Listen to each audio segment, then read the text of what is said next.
11 Alive News at 5 p.m. starts now.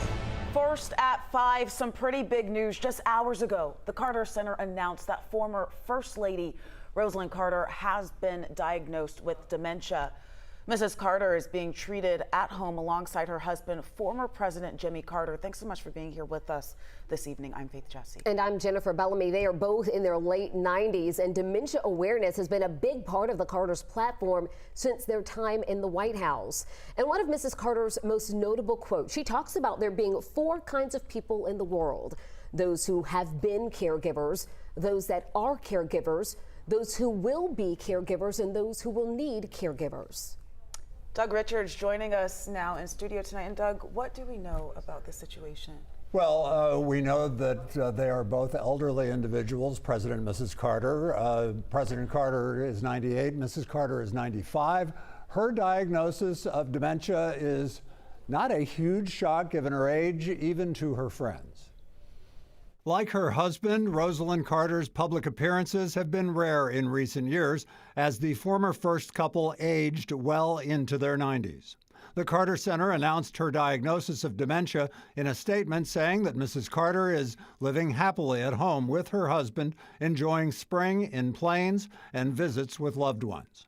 Mrs. Carter's diagnosis is something her friend Jennifer Olson views as unfortunate but not particularly tragic news. I actually think that this is another example where the Carters are leading the way and being open about what they're experiencing, which I think is so courageous. Olson runs the Rosalynn Carter Institute for Caregivers, based a few miles from the Carters' home in Plains. While she was First Lady, Rosalynn Carter helped lead the country's effort to advance treatments for mental health and to eliminate stigmas surrounding mental health diagnoses. Mrs. Carter focused on patients, but also the people caring for those patients.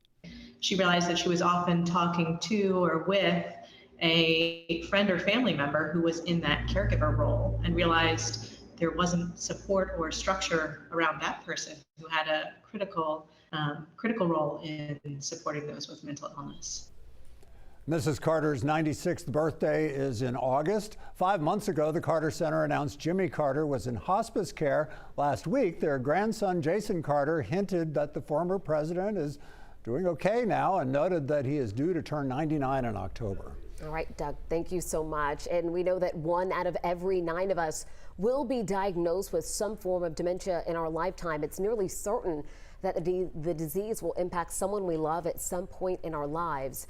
Right now on 11alive.com, you can watch our entire series on dementia in conjunction with the Carter Center Fellowship on Mental Health Journalism. Desperately Waiting examines how these diagnoses impact people all over Georgia, the hurdles to better care, and the hope for a cure. It's airing tonight at 11:30 p.m. on 11 Alive Plus. All you have to do is download the app on Roku or Amazon Fire TV. Such an important conversation.